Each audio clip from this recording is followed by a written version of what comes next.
bizim Heydər Əliyevin müqəddəs ruhu qarşısında müqəddəs borcumuz var.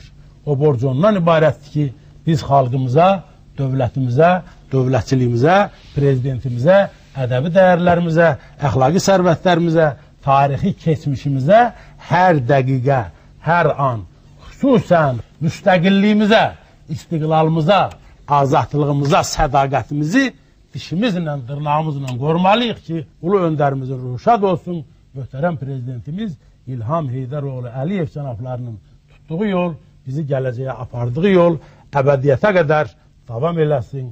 Amin inşallah.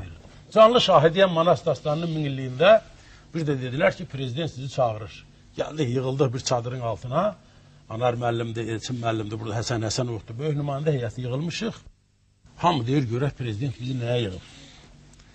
Birdən dedi ki, bax, gördünüz Manas dastanında olan mənzərələri. Nə qədər möhtəşəmdir, nə qədər millidir. Türk ruhunun bundan böyük bayramı ola bilərmi? Əgər Türk dünyasına, Türk ruhuna, Türk dilinə, Türk tarixinə, Türk yaddaşına, vətəndaş yanğısından yanaşmaq istəyirsansa, nəticə budur. İndi gəlin biz, belə bir tədbir də biz keçirək Azərbaycanda.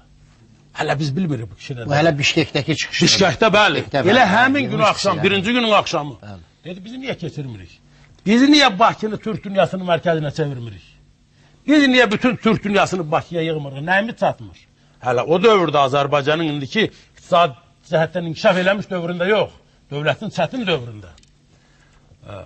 Dedi, gəlin biz Dədə Qorqudun yubileyini keçirək. Burada Dədə Qorqudun tarixinlə bağlı Azad müəllim, rəqəmlərlə bağlı müxtəlif fikirlər səsləndi. Dedi, qaydırıq Azərbaycana, zəhmət çəkin, alimləri yığın, yaşını dəqiqləşdirin, bana təqdim eləyin, biz Dədə Qorqudun yubileyini keçirməliyik. Və Manas dastanını içində Azərbaycana gətirən Heydər Əliyev gəldi Dədə Qorqudla bağlı. Elə bir möhtəşəm, möcüzə səviyyəli tədbir keçirdi ki, sənəti, və qardaşım gözəl dedi, sənəti, ədəbiyyatı dövlətlə millətin arasında müqəddəs bir körpüyə çevirdi. Millət dövlətdən keçdi, dövlət millətdən keçdi, sözün körpüsündə birləşdilər, Füzulidə birləşdilər.